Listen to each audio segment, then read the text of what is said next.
Salut tout le monde, salut la communauté. C'est un plaisir d'être avec vous encore aujourd'hui. Donc aujourd'hui, je serai avec Joseph, mon acolyte, toujours présent, famille, vous connaissez. Jamais raté un seul épisode. Jamais. Pas comme Johan qui a son 2 épisodes d'affilée qu'il manque. Hein. Ah oui, c'est vrai en plus. Ouais. Mais bon, c'est pour de bonnes raisons. Donc on va pas lui en tenir rigueur. Donnez-lui de la force, veuillez toujours regarder le podcast. Mais bon, aujourd'hui, nous avons un invité sur notre épisode.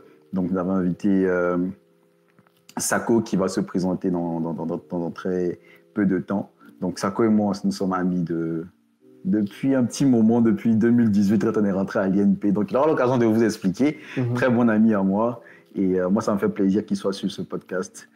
J'espère que voilà, il va répondre sincèrement à nos questions et puis il pourra vous donner aussi une perspective de ce qu'il fait, ce qu'il veut faire après et puis comment lui voit le monde. Voilà, c'est un peu ça l'objectif, quoi. Eh ben, bonjour Messi, bonjour Sako, bonjour à tous. Malheureusement, Sako ne peut pas être avec nous, donc c'est pour ça qu'on le fait en ligne. C'est ça. Sinon, c'est un épisode que je vous recommande. Parmi tous les épisodes que nous avons enregistrés, je pense que c'est l'épisode que je vous recommande le plus parce qu'on va beaucoup apprendre de ce qu'on appelle communément un GOAT, comme Sako, aussi bien intellectuellement que socialement. Moi, j'ai passé de très bonnes années avec lui. Bon, malheureusement, comme il a dit, je ne vais pas vous spoiler, mais il n'est pas à Paris ici avec nous.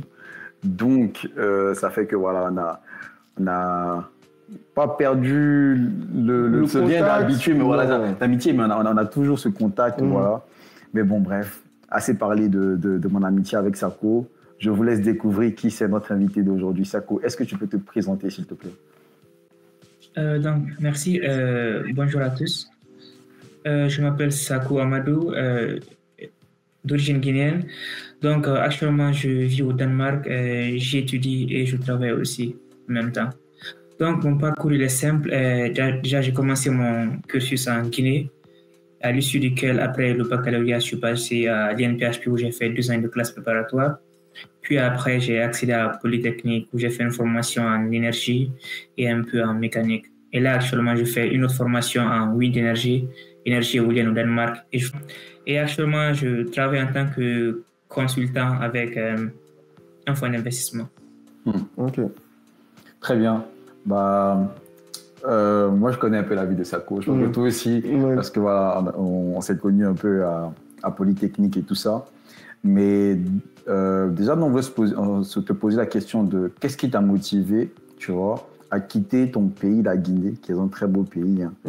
Quitter la Guinée, venir en Côte d'Ivoire, tu vois, à l'INPHB, faire tes études là, et puis continuer ton parcours à l'étranger, donc en France et tout ça. Et avant qu'il ne parle, il y a un truc qui est important à préciser pour ceux qui vont voir la vidéo, c'est que Sako, c'est le premier Guinéen qui a intégré l'école polytechnique. Moi, je vais être le premier à le dire. Il dit à quel point c'est énorme pour les Ivoiriens qui sont qui vont voir la vidéo. C'est un peu comme Thiam qui arrive à l'IX en fait. Thiam, c'est le premier Ivoirien à l'IX et donc Sako, c'est le Thiam guinéen. Donc, explique-nous comment tu arrives en Côte d'Ivoire et tout. Bon, déjà, la Côte d'Ivoire, c'est pas prévu dans mon plan à la base. Ça commence bien. Non, en Guinée, en vrai, vers les années 2018, on n'avait quand même pas beaucoup d'opportunités. Après le baccalauréat, on avait juste ce qu'on appelle des boursiers et ceux qui ne l'étaient pas. Et ceux qui étaient boursiers, dans la plupart des temps, on les envoyait au Maroc, où ils étudiaient, ils faisaient des prépas ou faisaient des formations. Donc, on n'avait pas de chance soit de voyager aux États-Unis ou bien en France et tout. Et moi, je n'avais jamais pas entendu parler de classe préparatoire avant. C'était juste quelques jours avant la deadline pour appliquer aux classes préparatoires. Donc, après le baccalauréat, je n'avais pas réussi à être un lauréat. De très peu, il y avait juste peut-être 2 ou 3 noms avant moi et je n'avais pas réussi à être lauréat. Donc, ça m'a un peu mis le seum. Et donc, je cherchais une bourse. Au final, j'ai douté entre une bourse en Turquie et puis aux classes préparatoires. Au début, je minimisais beaucoup les classes préparatoires. C'était en Côte d'Ivoire, donc c'était tout proche. Donc, je me disais que ça ne va pas m'apporter quelque chose. Mais j'avais un professeur qui avait déjà entendu les classes préparatoires et qui disait qu'il y avait beaucoup plus d'ouverture que j'allais avoir à travers ça. Donc, j'ai essayé de m'inscrire au concours. Puis j'ai essayé de passer le concours et j'ai été admis à l'INP. C'est après mon admission maintenant à l'INP que j'ai vu toutes les portes que ça pourrait ouvrir et tout. Et déjà, on a accès à très peu d'informations en Guinée, donc je ne connaissais pas c'était quoi l'IX ou bien d'autres écoles françaises. Donc, c'est une fois à l'INPHP que j'ai vu, OK, ah ouais, c'est vraiment un truc de ouf et que ça aurait été bête de manquer cette opportunité. Intéressant. Et moi, puisque tu as dit que tu n'avais pas accès à autant d'informations en Guinée, moi, la question que je me pose, c'est comment ça se passe en Côte d'Ivoire quand tu arrives et les différences qu'il y a entre le système éducatif en Guinée et le système éducatif en Côte d'Ivoire. Quand tu arrives, qu'est-ce qui te choque en premier? Déjà, je pense que le système ivoirien est vraiment proche du système français, contrairement au système guinéen. Déjà, on a un système très rudimentaire. On a trois spécialisations au lycée qu'on appelle sciences mathématiques, sciences expérimentales, sciences sociales. Donc, sciences mathématiques, c'est un peu l'équivalent des séries C. Aussi, sciences expérimentales, c'est un peu, je pense, série D ou E, je ne suis pas sûr. Ouais. Et sciences sociales, c'est un peu tout ce qui est social et tout. Donc, en vrai, c'est vraiment simple. Déjà, quand on est arrivé en Côte d'Ivoire, ça a été un vrai choc pour moi. Déjà, je voyais que le niveau n'était pas du tout le même. Déjà, en maths, moi, je flippais sa mère. Et je n'étais pas le seul. Il y a beaucoup de Guinéens aussi qui disaient, ah ouais, là, ça va être chaud. Donc, ouais, c'est vraiment le cap de niveau. Pardon, tu trouvais que le niveau des Ivoiriens en sciences était plus élevé, c'est ça? Pas tout le monde, mais il y a certains quand même qui étaient exceptionnels. Donc, déjà, un certain monsieur Hassanoua ou bien un certain qui, déjà, après la première interaction, m'avait vraiment donné des cauchemars, tu vois, non, donc, pas tout le monde, mais je pense qu'il y avait des gens qui sortaient du lot, disons. Oui, ok. Et donc tu arrives à l'INP, tu vois que tu as déjà ce stress-là que tu vis avec, on va dire, tes camarades ou tes futurs, enfin, camarades de classe, on va dire, tu vois. Et vous arrivez à l'INP, vous êtes une bonne poignée de Guinéens. Ouais. Comment vous vivez, comment vous vous intégrez à la vie en Côte d'Ivoire, déjà à la vie à l'INP, enfin, parce que vous n'êtes pas à Abidjan, vous n'êtes pas à Abidjan, vous êtes à Yamoussoukro, vous êtes arrivé directement à Yamoussoukro, j'imagine, ou peut-être vous êtes arrivé à Abidjan. Qu'est-ce que vous avez vécu comme réalité en premier et comment toi, personnellement, tu as vécu toutes tes 2 années de classe préparatoire? Qu'est-ce qui t'a vraiment marqué, comme il a demandé? Très bonne question. Justement, en première année, on ne s'intègre pas. Déjà, on traînait juste entre Guinéens et on voulait juste apporter notre propre culture et ne pas essayer d'embrasser la nouvelle culture qui s'ouvrait à nous. On voulait juste un peu rester à notre zone de confort. C'était vraiment mon cas. Je traînais qu'avec des Guinéens et je ne faisais aucun effort. Je suis en mode, ok, voilà. Là, je n'ai pas envie de sortir de ma zone de confort. Je voulais juste chill là-bas. Mais tout a changé en première année, deuxième année. Parce que voilà, déjà... Quand tu m'as connu. Oh non, pas du tout. Déjà, je vois. Mais si, il était un peu en surbois, je me moquais souvent de lui. On va couper ça. Il se fourrait, il mettait. On parle pas de moi, c'est pas moi qu'on interviewe, c'est toi qu'on. Non, ça parle dans le podcast, genre dans le teaser. De fou, on parle pas de ça. Non, mais vas-y, continue. Ouais. Donc, déjà, à la moitié de la première année, on a fait le concours, je sais pas, des MPSC Prime. Donc, déjà, sur toute la promotion, ils ont pris que 30 personnes pour un MPSC Prime. Ce qui m'a un peu séparé du reste des Guinéens, puisqu'on n'était que 2 Guinéens en MPSC Prime. Donc, je n'avais pas d'autre choix que de m'intégrer avec les Ivoiriens qui étaient là-bas, qui étaient mes compères et tout. Et en deuxième année, ça a continué. Et j'ai vu que déjà, ça m'apportait beaucoup plus, ça m'ouvrait beaucoup plus de portes de m'intégrer avec les Ivoiriens. Puisque déjà, côté aîné, en Côte d'Ivoire, on a un système où les premières années, ils donnent quand même beaucoup de respect aux deuxièmes années. Et puis les deuxièmes années aussi, en retour, on donne beaucoup de conseils et sur comment s'y prendre en prépa, vie personnelle, ou bien j'ai commencé à prendre pour étudier. Et j'avais l'impression que les aînés Ivoiriens avaient beaucoup plus de connaissances de ce qu'ils faisaient, ils avaient accès à beaucoup plus de documents. Donc, le fait de sortir de ma zone de confort, aller rencontrer ces personnes, je pense que ça m'a vraiment sauvé beaucoup de temps et ça m'a permis d'accéder à beaucoup plus de documents et qui m'ont aidé dans la suite. Mais pour faire ça, je comprends, mais il ne faut vraiment pas être timide parce que ce n'est pas évident quand tu arrives dans un autre pays Pour le coup, moi, j'ai vécu ça à l'extérieur en Angleterre et ça, c'est tout le truc qui m'a le plus... Bon, aujourd'hui, avec du recul, c'est l'un de mes regrets en Angleterre, c'est que j'ai pas pu m'intégrer avec les autres nationalités. Donc, c'est vraiment fort ce qu'il a réalisé de parler avec les Ivoiriens et tout, parce que c'était compliqué pour nous de sortir. Vous étiez combien de Guinéens, si je peux me permettre? Je pense environ 18 ou 19, ouais. Voilà. La promotion 2018, on était 18. Nous, on était pareil en Angleterre, là. Ouais. On était dans notre classe, on était 19 ou 20. Et on est resté quasiment, tu vois, ensemble, en petit groupe. Et ça fait qu'on n'a peut-être pas eu des opportunités, pas savoir si on aurait eu quand même, des opportunités avec les autres, les Nigérians, Ghanéens, tout ça. Après, je pense ce qui peut faire la différence aussi, c'est qu'il y a une barrière de la langue. Tu vois. Enfin, dans ton cas et dans le cas de Sako, parce que Sako, il vient de la Guinée, il parle français, donc il est arrivé. On s'est tout de suite compris, tu vois. Ouais. Et puis bon, la Guinée et puis la Côte d'Ivoire, c'est pas les mêmes pays, mais dans les réalités qui sont similaires. Alors que toi qui étais de la Côte d'Ivoire, tu arrives en Angleterre, bon, déjà, il faut avoir un bon niveau d'anglais et tout ça. Donc, on va dire, ouais, c'est vrai que c'est le chemin le plus facile de rester en communauté, en petite communauté. Vous connaissez, c'est vrai que c'est mieux. Mais ce que je voulais ajouter, c'est qu'à l'INP aussi, en prépa, en fait, il y a tellement de choses à faire, il y a tellement de cours à bosser, d'exos que tu peux faire et tout. Tu peux facilement te perdre, en fait.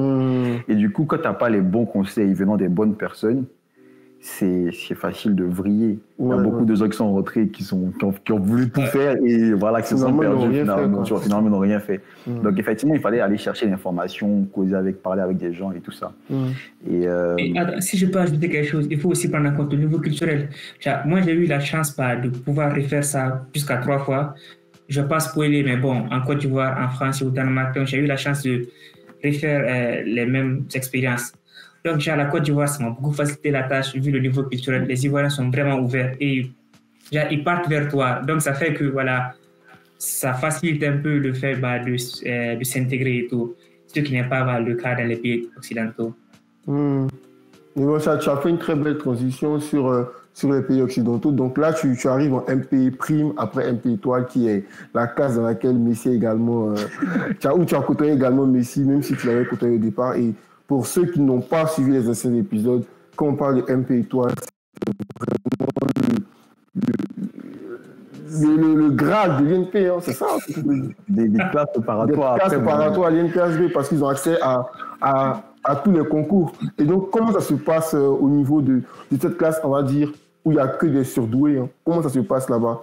Comment tu t'en sors? Est-ce que c'est une famille? Est-ce que c'est compliqué pour toi de fréquenter avec les meilleurs élèves de Côte d'Ivoire, on va dire? Bon, déjà, je pense qu'il y a facilité, puisque la plupart des élèves MP étoile, on avait déjà côtoyé ensemble en MPSC prime.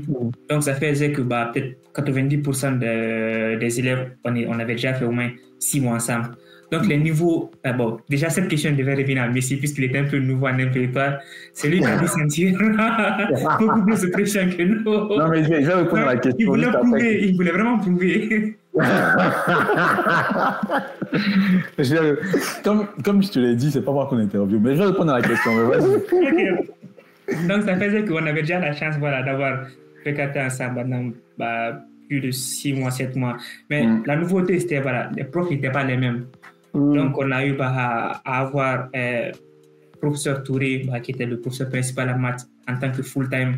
Bon, je pense que ça a changé la donne et tout. Donc, c'était pas plus les collègues, c'était plus le corps professoral qui changeait et ceux qui étaient vraiment un peu un choc pour moi. Après, comme il a dit, moi j'ai pas fait la MPSI prime, tu vois. Du coup, on était dans la même classe en MPSI, Sako et moi, donc on a commencé ensemble en MPSI C. Après, lui, il a bifurqué en MPSI prime, et puis il s'est retrouvé en MPSI, en MP étoile, pardon. Donc moi, j'ai fait MPSI C toute l'année, après je suis rentré en MP étoile, tu vois. Et donc, pour moi, le choc, c'était à plusieurs niveaux. C'était d'abord, comme il a dit, les professeurs n'étaient pas les mêmes. Et du coup, les professeurs que j'ai trouvés en MP étoile, ils avaient je sais pas comment dire en fait, cette manie de te pousser à bout, tu vois. Genre, Prof Touré, c'est ça que tu pourras me dire, hein, mais Prof Touré, par exemple, c'est vraiment le prof qui te pousse à bosser comme jamais tu as envie de bosser dans ta vie, parce que tu vois, c'est quelqu'un qui... C'est ça, en fait. Oui, mais en fait, c'est parce qu'il t'inspire par son intellect. Tu vois. C'est un peu le genre prof philosophe, mathématicien, qui est un peu savant, tu vois, qui est un peu perché aussi. Et du coup, en fait, quand tu veux partir le chercher, t'es obligé, pour le comprendre, non seulement pour le comprendre, quand il fait ses cours, tu es obligé d'avoir un certain niveau, d'avoir bossé un peu et tout. Donc, bon, bref. Mais pour moi, c'était une expérience formidable hein, de bosser. Enfin, moi, je me suis retrouvé, comme il a dit, dans cette classe avec tous les meilleurs de la prépa. Et forcément, ça m'a poussé à bosser aussi. Vous pouvez en être fier parce que finalement, vous avez réussi à atteindre vos objectifs et tout. Donc, franchement, c'est incroyable. Et moi, en fait, oui, c'est ça, forcément. Il faut souffrir pour arriver au sommet, hein, c'est normal. Forcément. Avec ça qu'on a fait tellement de nuits blanches. Non, mais... Pas que pour bosser, hein. Parce que je le battais à FIFA aussi, il faut le dire. Mais, tu vois, moi, la prochaine question que je voulais poser, c'est... Donc, tu fais tout ça, tu rentres en MP étoile, tu réussis la MP étoile, tu réussis le concours de Polytechnique, tu rentres à Polytechnique. Ok, donc tu arrives en France. Qu'est-ce que ça fait d'être, comme il a dit, le premier Guinéen à rentrer à Polytechnique? Qu'est-ce qui s'est tout de suite passé? Est-ce que ta vie change après ça? Bon, donc je pense que j'ai reçu la nouvelle quand j'étais en Guinée. Donc il y avait beaucoup plus d'engouement quand j'étais en Guinée comparé quand je suis rentré en France où bon, c'était un peu la norme. Ils avaient au moins 500, 600 polytechniciens tous les ans, donc c'était pas big deal. Mais en Guinée, la nouvelle a été vraiment accueillie avec acclamation. Les gens, ils ont beaucoup aimé. Surtout le ministère de l'Enseignement supérieur qui a beaucoup investi dans ces classes préparatoires et tout. Et ils attendaient quand même un retour sur investissement pour pouvoir donner la bonne nouvelle à la population. Je pense que c'était vraiment bien parce que s'il n'y avait pas un Guinéen, si aucun Guinéen n'était admis cette année, je pense que je pense que le programme de classe préparatoire, il y avait de grandes chances qu'il soit un peu bâclé. Parce que déjà, je pense que le plus grand avantage de ça, c'est qu'après cette nouvelle, ils ont eu un grand financement. Déjà, à ce moment, la Guinée a ouvert leur propre classe préparatoire à Dalaba. Et donc, on a notre première promotion qui est en deuxième année, qui vont préparer les concours en mai de cette année. Je pense que ça, c'est déjà bien et qu'il faut acclamer ça. Et que l'État fait de son mieux pour créer les classes préparatoires et aussi ouvrir beaucoup de relations avec l'international comme Polytechnique, l'INP et d'autres écoles. Donc, je pense que ça, c'est le plus grand impact qu'il y a eu. Pas sur ma personne, mais plus sur beaucoup plus de personnes et qui pourront aider le pays dans le futur. C'est ça. En fait, d'une manière, on peut dire qu'il a porté un peu son pays. Ouais, parce que... Il est comme dans Kuroko Basket, pour ceux qui ont regardé jusqu'à la fin, tu vois, Kuroko qui ouvre la porte et tous ses coéquipiers rentrent dans la zone. On a tous la ref. La ref. Donc, mais toi, à ton niveau personnel, je sais que par exemple, tu as été reçu par les autres instances de ton pays. Il y a eu des cérémonies où ils t'ont célébré ta réussite à l'école polytechnique. Je crois que tu es même passé à la télé et tout ça. Il y a eu un peu de financement quand même. Un peu trop. Enfin bref, comment toi tu l'as vécu? Essaie de nous replonger dans cet instant où on dit Sako, bon, tu as réussi Polytechnique, tu es le premier Guinéen à entrer à Polytechnique, et puis tu reçois un coup de fil du président de la République. Oh là là. Déjà, quand je pense que j'étais un peu sur le qui-vive parce que déjà, Polytechnique était l'un des derniers concours qu'on passait à l'INP. On avait déjà passé d'autres concours comme l'USTP avant. Donc, je devais un peu me décider, sur quel concours prendre. Sinon, je pense que ça allait être compliqué ma tâche après parce que si j'ai décidé d'attendre les résultats du Polytechnique, il y avait de grandes chances que si je n'étais pas admis, je n'allais pas pouvoir accéder à aucune autre école où j'étais admis. Donc, déjà, j'avais commencé à faire un préparatif pour accéder à l'USTP. Déjà, quand j'ai reçu la nouvelle, j'ai dit, ok, il faut voir ça. J'ai dit, déjà, je peux me poser tranquille. Peut-être la première chose qui m'a beaucoup impressionné, j'ai à l'USTP, mon visa, il tardait, il prenait vraiment le temps, il demandait beaucoup de documents à fournir. Donc, dès que j'ai été admis à Polytechnique, un coup de fil du ministre, et le lendemain, j'ai eu mon visa. Donc, ça, c'était déjà... Waouh! Ça, c'était bien. Et après ça, on m'a accueilli là-bas avec une brouette d'argent. Donc, mon papa et moi... Après, c'est le fond du normal. Ah, c'est moi. Mon père, on est là avec 2 sacs bleus, tu vois, non? Je vais apprendre là. On a mis des gros sacs bleus là, on a mis dans la voiture, mon papa, on est rentré. Bon, déjà, ça c'est une parenthèse pour rigoler. Mais après ça, voilà, j'ai quand même rencontré beaucoup de tourtiers du gouvernement, principalement ceux du ministère de l'enseignement supérieur, le ministre, entre autres, je pense qu'il n'est plus l'actuel ministre, mais le ministre et aussi d'autres ministres du gouvernement, type le ministre de l'économie, l'ex-ministre de l'économie et d'autres entités politiques dont je n'ai pas cité ici. Ok. Moi, franchement, c'est inspirant. C'est vraiment inspirant. Mais si toi aussi, tu as été reçu, je pense, par les autorités du pays. Moi aussi, quand on a eu notre bourse pour aller en Angleterre, on a été reçu. Je ne sais pas comment vous l'avez vécu. J'aimerais bien avoir votre avis. Mais moi, il y avait ce sentiment de fierté là. Ouais. En fait, tu ne réalises pas à quel point ce que tu réalises est grand. Jusqu'à ce qu'il y ait ce moment-là. Pour moi, où genre, ma mère était là, on a fait une photo avec le ministre Aboudraman Sissé, qui a aussi fait Polytechnique pour le coup. Et donc, j'avais un sentiment de fierté, j'étais tellement heureux. Donc, je ne sais pas comment vous l'avez vécu, ce moment-là.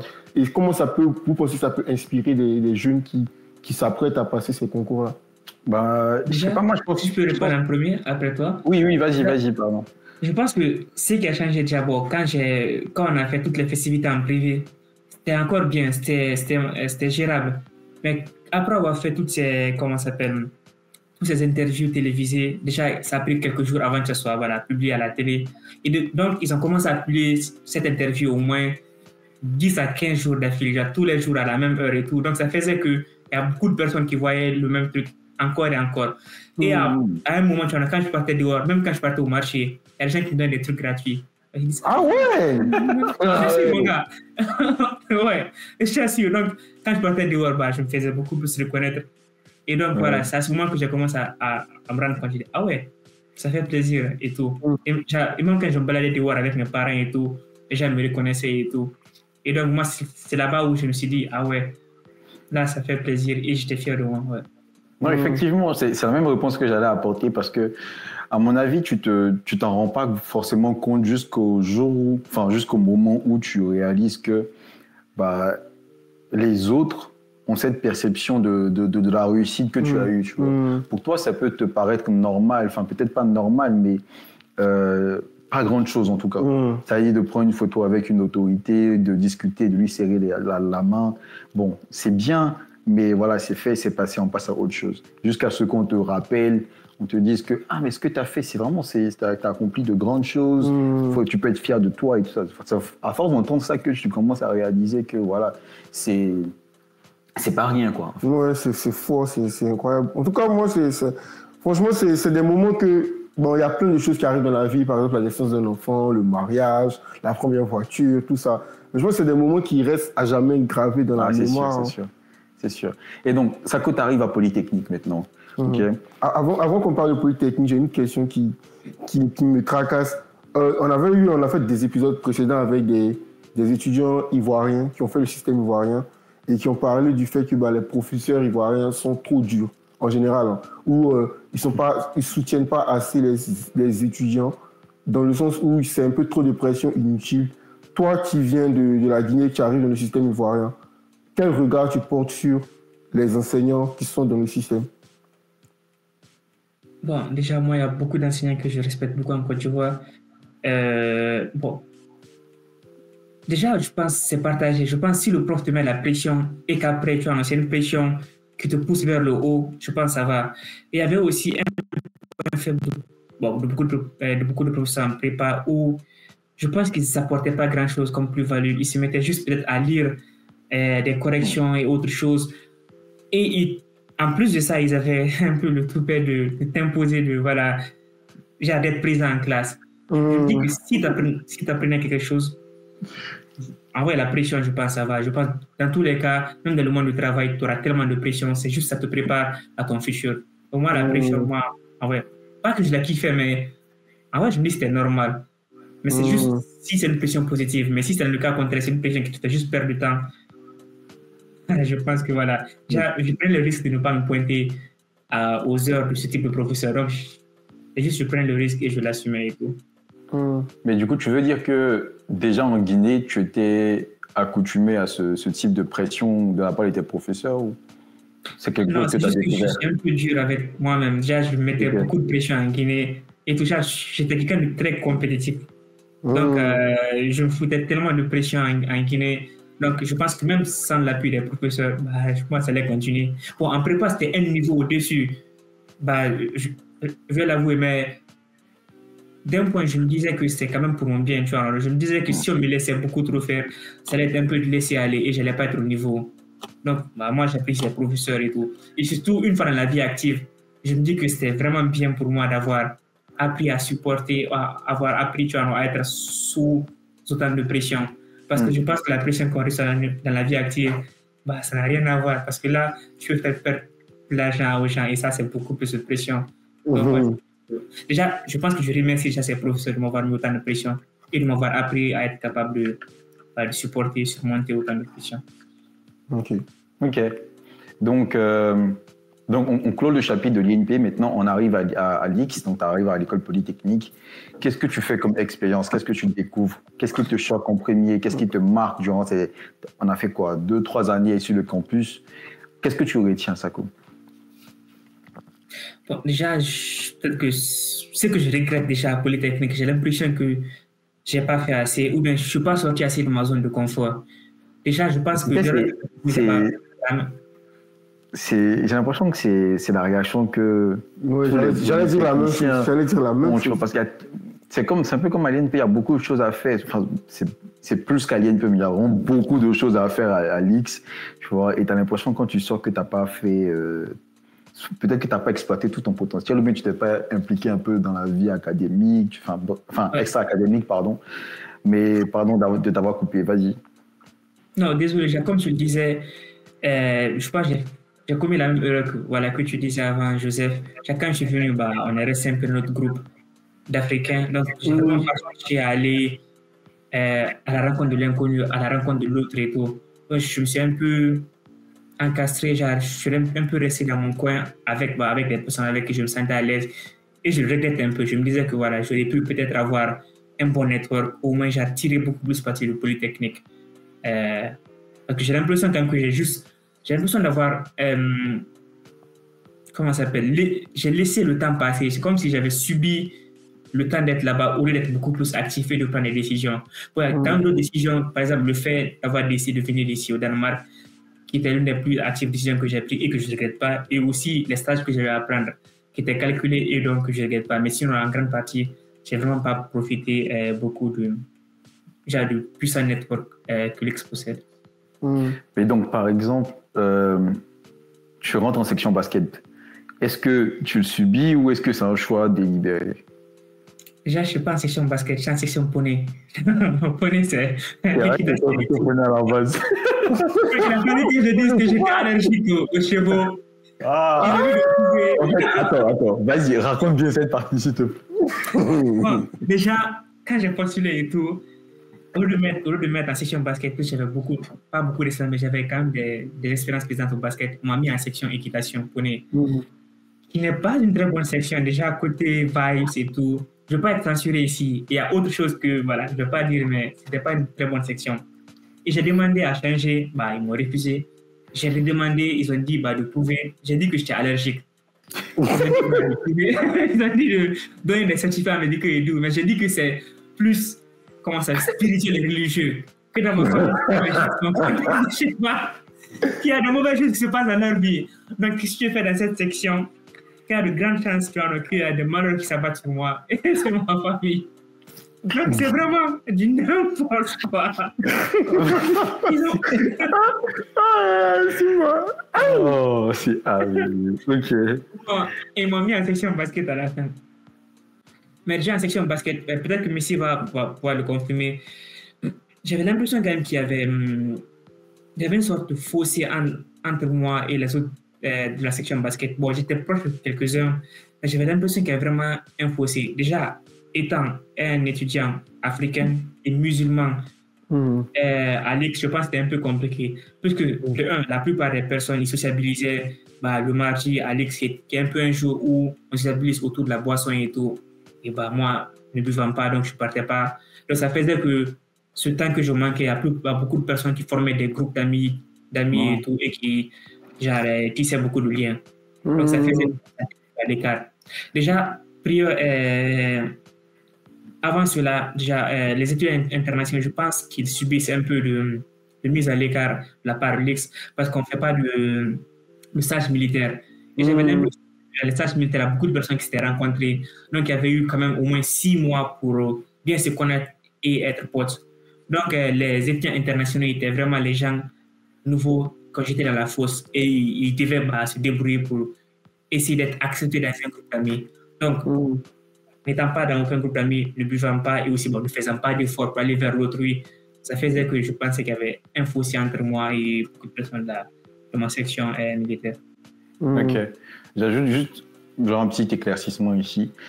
En fait, c'est nous, notre année, quand on est rentré à l'X, qu'on n'a pas eu de stage militaire. Et ça, c'était à cause du Covid et tout ça. Mais bon, on va dire qu'il y a peut-être aussi des raisons politiques derrière, tu vois, dans le sens où c'était des sujets déjà en discussion à l'école polytechnique. Est-ce qu'ils continuent les stages? Est-ce qu'ils ne continuent pas? Mais ce qui est vrai, c'est que c'était des occasions où voilà, les groupes se formaient, des amitiés naissaient, plus que des amitiés naissaient. Voilà, enfin bref, mais nous, on n'a pas eu la chance de participer à cela. Mais déjà, ça cause le stage militaire, toi, tu as pu le faire dans un autre cadre. Et enfin, qu'est-ce qui s'est passé? Comment ça s'est passé en réalité?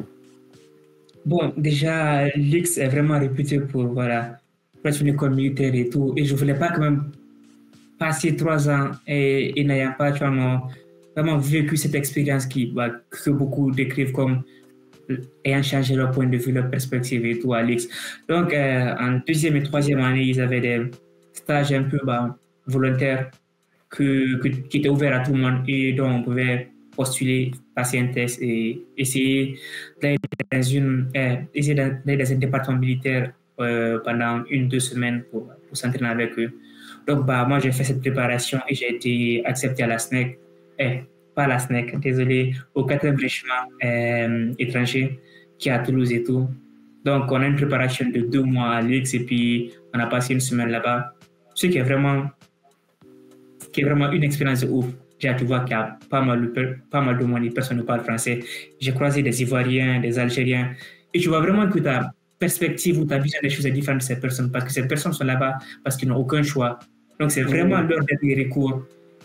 Et il y a pas mal de choses internes qui se passent au KTRE, donc je ne vais pas dire ici, qui ne sont pas vraiment des choses de l'amour, tu vois, non. Donc, ces personnes vraiment qui dépendent du fait qu'ils réussissent le KTRE. Donc, c'est vraiment une expérience qui te forge et qui te change, qui change la perspective. Ouais. Ok, intéressant.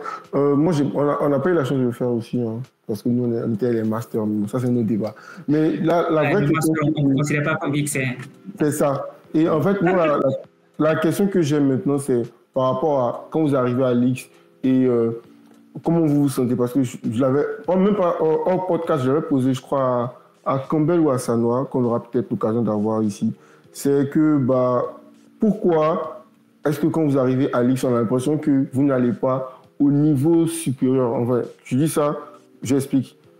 Tiens, par exemple, il arrive à l'X, premier voir à l'X, et je pense qu'il fait partie des majors de sa promo. Et je suis arrivé, je me suis dit, mais genre, vous êtes quasiment les GOAT de la Côte d'Ivoire, quand vous sortez de la Côte d'Ivoire. Et pourquoi, quand vous arrivez, vous n'allez pas vers le top? Il m'a dit qu'en fait, moi, je suis arrivé, mais j'étais un peu fatigué. J'ai fait pas mal d'efforts pour arriver ici. Et que quand j'arrive et que je vois la quantité d'efforts que je dois faire après, je paraphrase, peut-être que tu me diras que c'est pas ça, mais j'arrive, quand je vois la quantité d'efforts que je dois faire encore pour aller encore plus haut, je suis quand même épuisé, j'ai envie de me reposer. Est-ce que c'est comme ça que vous l'avez vécu aussi? Je te laisse répondre en premier, Sako. Tu peux aller en premier. Non, je veux dire, c'est... ce qui est vrai dedans, c'est que tu finis beaucoup d'efforts pour entrer à l'X. Après, l'X, c'est pas une finalité, c'est pas une fin en soi. Ça peut être un tremplin pour atteindre, tu vois, quelque chose de plus grand, comme tu l'as dit. Mais c'est déjà un tremplin qui est pas mal, on va pas se mentir. Ça t'ouvre beaucoup de portes, tu peux rentrer dans pas mal d'entreprises et tout ça. Et du coup, c'est une question de... Je pense que c'est plus une question de motivation à ce moment, tu vois. Je te dis, bon, voilà ce que je veux faire après de ma vie. Est-ce que j'ai besoin de travailler autant que quand j'étais en prépa, tu vois?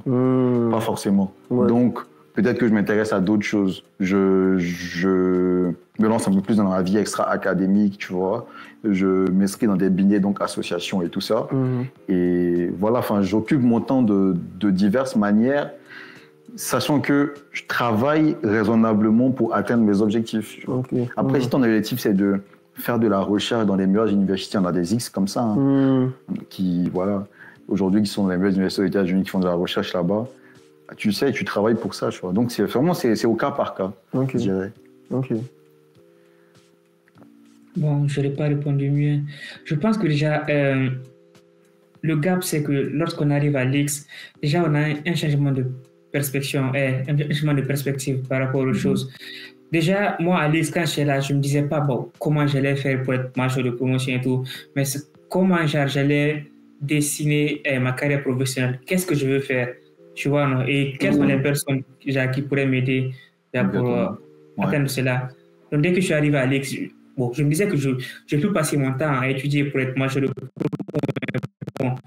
Je pense que ça ne m'aurait pas rendu heureux. Peut-être que ça ne situait pas un peu dans mon projet personnel et professionnel. Donc, quand je suis venu à l'X, j'essayais beaucoup de choses. Donc, j'ai vraiment un cursus scolaire qui était vraiment éparpillé parce que je prenais des cours un peu partout, je parlais à tout le monde. Je veux vraiment savoir ce que je voulais faire de ma vie et si je vais développer ma carrière et tout. Et ça, je pense, ça se situe un peu dans le domaine activités extra-curriculaires. Donc, ça faisait que je passais moins de temps sur mes cours, je passais plus de temps sur moi et sur ce que je veux et comment je peux peut-être répayer mon pays par rapport à tout ce qu'ils m'ont apporté. Effectivement. Tu as pris le temps pour parler aux gens et tout, donc finalement tu as réussi à trouver ce que tu veux faire. Donc est-ce que tu peux nous parler déjà de ce que tu fais en ce moment et comment tu l'as trouvé, hein, si tu veux rentrer dans le détail? Donc actuellement je suis au Danemark, à DTU, au Danemark Institute of Technology. Donc déjà après l'X, on a une 4e année de 4 ans où on doit aller faire une spécialisation, donc en France ou bien à l'étranger. Déjà, moi, j'avais en tête, depuis que je cherchais mes stages ou bien en 4 ans, je savais que je ne voulais pas le faire en France, que je voulais le faire à l'étranger. Et donc, pour choisir ma 4 ans, je doutais entre 4 universités, Stanford, DTU, KTH en Suède et puis TU Delft au Netherlands. Donc, déjà, j'ai postulé à toutes ces écoles, j'ai essayé de voir le cursus scolaire et tout. Et j'ai vu que DTU était celui qui me plaisait le plus. Parce que voilà, il était plus orienté technique et aussi un peu finance et il allait beaucoup plus en profondeur. Tandis que les autres programmes, c'était beaucoup plus des programmes de sustainability qui étaient des programmes bullshit et tout. Donc, j'ai décidé d'aller au Danemark. Désolé pour les mecs qui font de ESG.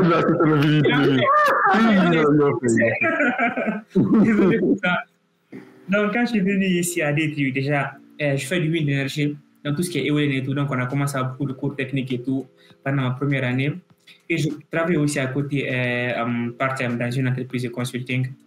Donc je faisais du consulting en ingénierie, en projet finance, en risk management et autres domaines, genre la PMO, genre projet management.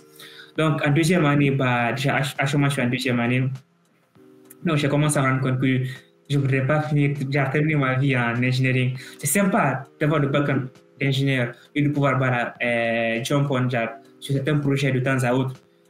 Mais quand les projets prennent plus de 6 mois ou 1 an, quand je travaille dessus, je me faisais chier. J'avais l'impression que je n'avais pas beaucoup d'impact. Tandis que les mecs qui travaillent en amont des projets du type développement des projets, qui montaient les projets, aller voir des fonds d'investissement, essayer de faire financer leurs projets et tout. J'ai l'impression que voilà la pièce manquante pour moi. Parce que déjà en Guinée, il y a un potentiel de ouf.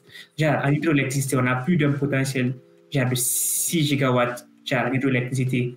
Ce qui peut genre couvrir à peu près 21 millions genre de households en Guinée. Déjà, la Guinée, on n'a que 14 millions de population. Donc, tu vois, on a 21 millions, on a plus d'un gap de 6 millions, 5 millions, tu vois, donc on peut exporter vers l'extérieur. Donc, je me disais que si je travaille en tant qu'ingénieur, peut-être que je n'aurai pas autant d'impact. Parce que quand je travaille en projet, genre en financement de projet, je peux apprendre à, je sais pas, à monter un projet et à pouvoir attirer des investisseurs vers mon pays et tout. Donc, c'est un peu, tu vois, non, la pièce manquante de mon puzzle que j'ai trouvé actuellement. Et je me dis, voilà, que je veux foncer dessus. Mais j'ai appris, c'est du consulting, c'est un mélange de tout. Déjà, c'est un consulting super technique. Je comprends voilà, comment les projets sont construits. Je peux aller en détail à chacun des projets ou aussi je comprends le côté financier et ce qu'il faut pour financer le projet. C'est ça. Et donc, finalement, c'est un bon mix. C'est-à-dire, tu as la partie ingénierie où tu as toutes tes compétences d'ingénieur, tu vois. Et tu as la partie, comme tu dis, financement, développement de projets.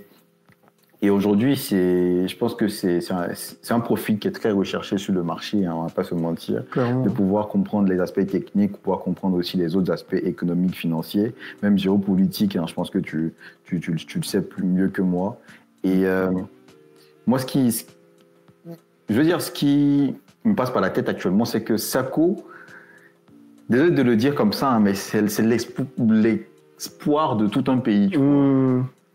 Et moi, ce que je me demande, c'est quelle est ta perspective vis-à-vis de ton pays, de la Guinée. Donc, je viens de décrire le potentiel en termes d'énergie. Est-ce que toi, tu veux retourner en Guinée, travailler en Guinée? Qu'est-ce que tu veux apporter au pays? Est-ce que c'est purement dans la partie ingénierie? Est-ce que tu veux... Ça va des options. Une sorte de Thiam à la Guinée. Est-ce que tu as des options politiques? Ça va être publié maintenant, donc ça se trouve dans 5 ans. Dans 5 ans, ils vont te reposer sur la question, ils vont regarder l'interview pour analyser. Hein. Bon, ça c'est une question très très pertinente et intéressante. Il va faire le politique là. Non. Bon, déjà, à 100%, je sais que je vais retourner en Guinée. Bon, déjà, c'est ça qui m'a poussé à pouvoir à chercher cette formation et puis à trouver cette pièce manquante et tout. Parce que déjà, après l'IX, je me suis rendu, je voulais faire beaucoup d'ingénierie une fois que j'avais intégré l'IX. Mais après l'IX, je me disais que, en vrai, l'ingénierie, j'ai l'impression que c'est un peu limité. J'ai l'impression que je n'avais aucun impact. J'avais l'impression que toutes les décisions qui en venaient d'en haut et que je faisais que les subir et tout. Et je me disais que si je veux retourner en Guinée, il fallait comprendre, avoir une vision beaucoup plus globale. Et tout dernièrement, peut-être juste une information sur vous, pour vous. Les plus grands projets hydroélectriques guinéens, on a 2 projets là, Swapiti, Kaleta et autres projets. Quand vous voyez comment les projets ont été financés, ou bien quand vous voyez qui détient la plus grande part des projets, ça fait pitié. La plupart de ces financements, ça vient des banques chinoises qui ont donné des taux de ouf. Ça fait que le pays, déjà, ils sont en dette. Et on ne peut pas penser à commencer le projet parce que déjà, ces dettes, on ne peut pas s'en sortir. Ça ne sert même pas à grand-chose de construire de nouveaux projets électriques. Le réseau électrique guinéen, par exemple, c'est un réseau qui date de 1900, depuis le premier régime guinéen. En 2023 ou 2021, je pense, l'AMF, l'Agence française de développement, ils ont fait une sorte d'étude du réseau guinéen. Ils ont dit que plus de 50% du réseau qui est transmis de la production à la consommation est perdu. Imagine toute la moitié que tu perds. Ouais, c'est énorme. Non, en fait, ça, c'est un point. Il y a un autre point en Guinée qui est aussi ahurissant, c'est que déjà, il y a des pertes, comme il vient de le dire, mais le réseau, il n'est pas... Comment dire? Il ne permet pas de transmettre toute l'énergie qui est produite en Guinée. Donc, il n'est pas bien redistribué tout ça aux populations. Il n'est pas assez développé. Ah ouais, ok. C'est-à-dire, un exemple basique, hein, si tu as une centrale qui produit en Guinée 1 gigawatt, 1 gigawattheure d'électricité, le réseau ne pourra pas accepter ce gigawattheure d'électricité et le dispatcher à la population. Tu vois.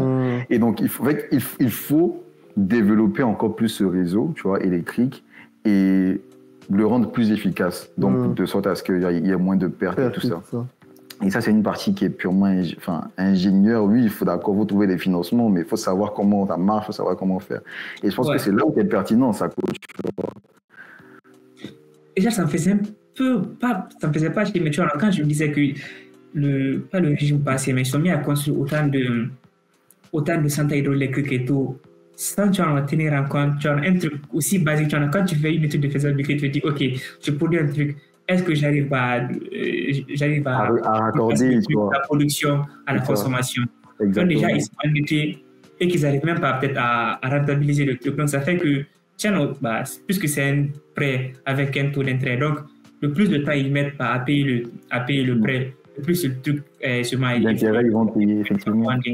Donc quand tu vois ce genre de choses, tu te dis, ah ouais, c'est un truc qu'on peut éviter, tu vois, non? Donc ça te met un peu la haine et que tu veux pallier ce genre de problème. Et je pense que tu as déjà réfléchi à la question. Donc aujourd'hui, ici, je pense que tu prévois ton retour en Guinée. Hein. Tu le prévois comment? Est-ce que tu retournes en Guinée avec la casquette d'ingénieur ou, je sais pas, financier, tu vois, dans les projets énergétiques et tout ça? Ou tu retournes avec une casquette politique, tu dis que toi, tu veux venir changer les choses? Dès le top, en fait, c'est ça. En vrai, je pense que la politique guinéenne, c'est beaucoup de mamaya. Mamaya, tu vois, en Guinée, on dit c'est vraiment...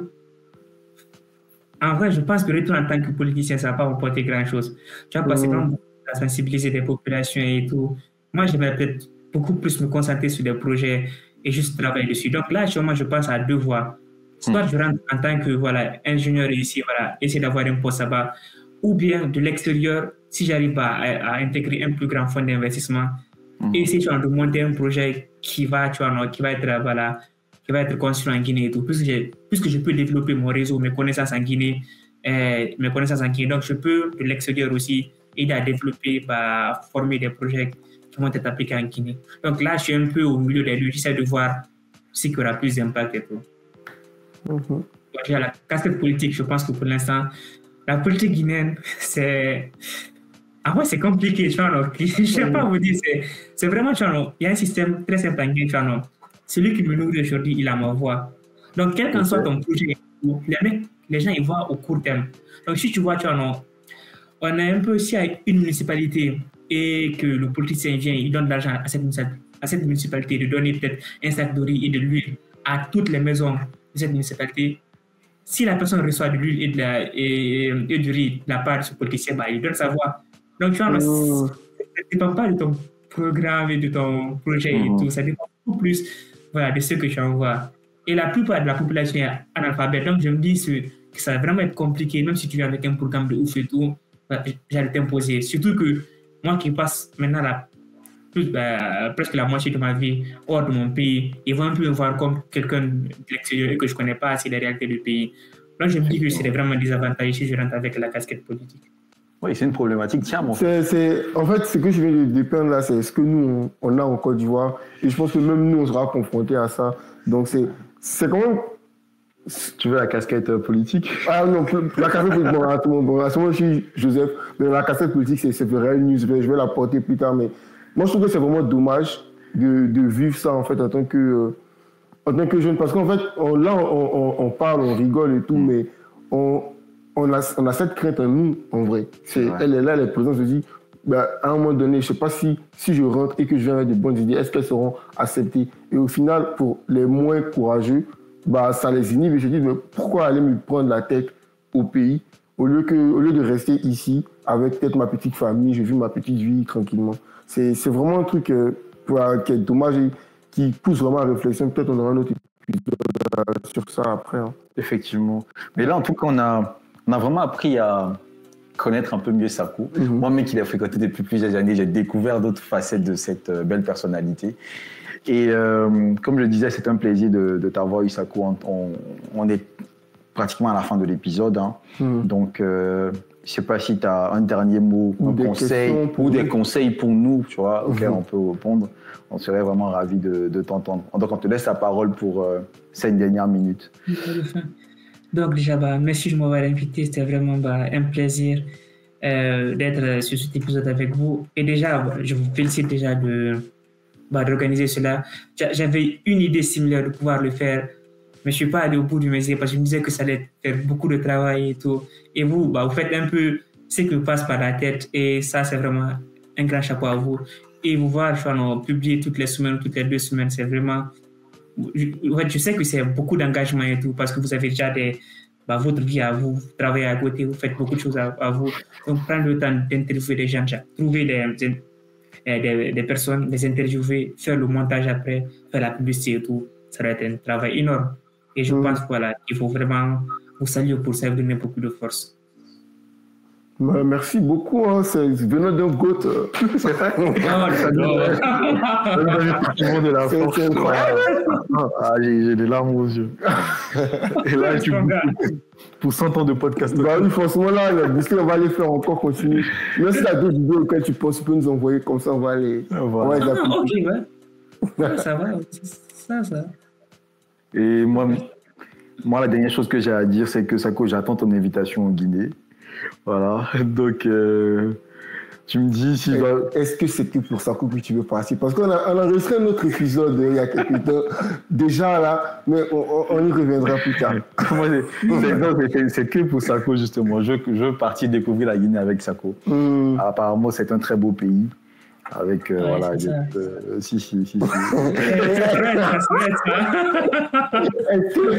j'ai un truc, c'est comment ça se passe au Danemark? C'est quoi la suite? Est-ce que tu y restes encore longtemps? Et quand tu nous invites, c'est à court terme déjà. J'ai eu la chance de partir. L'invitation, je ne l'ai pas encore reçue, hein, honnêtement. Déjà, le Danemark, c'est super compliqué. Déjà, bon, on a le choix soit parler anglais ou danois. Danois, il faut oublier. Ils parlent anglais, ils ont pas dans leur gorge. Non, j'ai commencé pendant 6 mois, j'ai abandonné, donc ça ne valait pas la peine. Mais l'avantage, c'est que tout le monde parle anglais, donc ça fait que voilà, ça facilite beaucoup la chose et tout. Ouais. Et surtout, le plus avantage, c'est que dans mon école actuelle, c'est tellement international, beaucoup plus international que Polytechnique. Tu côtoies des types espagnol, italien, grec, danois, suédois, genre toutes les nationalités européennes. Et ça te permet un peu même de voir un peu des patterns dans toutes les nationalités. Du type, quand tu travailles avec certaines personnes, tu sais un peu à quoi t'attendre du fait qu'elle vient de cette personne. Et j'ai l'impression ici, je suis beaucoup plus immergé que j'étais en France. Parce que là, quand je suis venu, je sors de ma zone de confort. Là, j'ai aucun ami noir, par exemple. Il y a tellement peu d'Africains ici. Tu vois, non. Donc, déjà, c'est la première difficulté. Donc, il fallait que je sorte de ma zone de confort et d'aller rencontrer des gens. Donc, et aussi, peut-être la suite, c'est, déjà, mon entreprise, on fait du consulting international, donc c'est vraiment courant qu'ils t'envoient overseas pour travailler. Donc, ça dépend des projets qu'ils ont. Actuellement, les US, c'est mort parce que nous tous, on sait ce qui se passe là-bas. Et bon, il y a l'Est aussi. Pour l'instant, là, on peut aller. Bon, je n'ai pas dit les choses à l'avance pour ne pas me mettre la poisson en même temps. J'espère que dans les mois à venir, peut-être que je vais faire une relocalisation. Ok, nous on te souhaite tout le bonheur. Tout le meilleur, hein, franchement. Vraiment, franchement, tu as tout le potentiel en fait pour réussir et dans tout ce que tu fais. Et nous, c'est ce qu'on veut voir. On veut voir que tu vois les personnes qui nous intéressent, avec qui on a marché, réussi, c'est tout ça. Voilà, nous on veut te voir président de la Guinée. Voilà, comme ça on pourra aller en vacances en Guinée. Hier on parle de ça. J'ai un pote là. Ses parents sont venus ici et c'est des Français. Donc on parlait un peu de politique et de polytechnique aussi. Et à moi ils disent, eux, par exemple, ils sont un peu dans leur cinquantaine, soixantaine. Il y a pas mal ils ont côtoyé pas mal d'élèves africains. Par exemple, certains ministres ivoiriens qui ont fait l'université de Rennes avec eux. Je pense qu'ils m'avaient dit les ministres ivoiriens qui avaient fait l'université avec eux. Ils disent que, par exemple, à l'université de Rennes, ils croisaient beaucoup de personnes qui étaient un peu destinées à être futurs ministres africains. Ils disent que ça va être drôle aussi. Moi qui suis allé chez eux, j'ai cassé la litière du chat. Il a cassé la litière. Non, mais de fou, hein, parce que c'est des anecdotes qu'on aura forcément, même autour de nous, même pas en Afrique, hein, peut-être même en Europe, tu vois, des ministres, potentiels ministres qu'on aura côtoyés. C'est ça qu'on aura côtoyé, effectivement. Ouais. Effectivement. Peut-être pas Joseph ou Messi, tu vois, non, c'est vraiment des personnes à fort potentiel et tout, tu vois. We never know. On espère. Yeah, of course, we never know. Voilà. Donc, on a passé un agréable moment avec toi, Sako. On arrive au terme de cet épisode. Merci encore de nous avoir fait l'honneur d'être là sur cet épisode, Sako. Ouais, malgré ton timing très chargé de exactement. Bullshit. Exactement. Exactement. Et donc, vous derrière les écrans, n'hésitez pas à liker si cet épisode vous a plu, à vous abonner comme toujours, partager les vidéos auprès de vous, parler du cercle afro. Voilà, nous on fait ça pour vous. Voilà, et uniquement pour vous. Uniquement pour vous. Il n'y a pas de milliards derrière. On est déjà milliardaires. Pour le moment. Voilà. Merci Sako. Merci à tous et à la prochaine. Ciao. Bisous. Et à vous. Ciao. Bisous.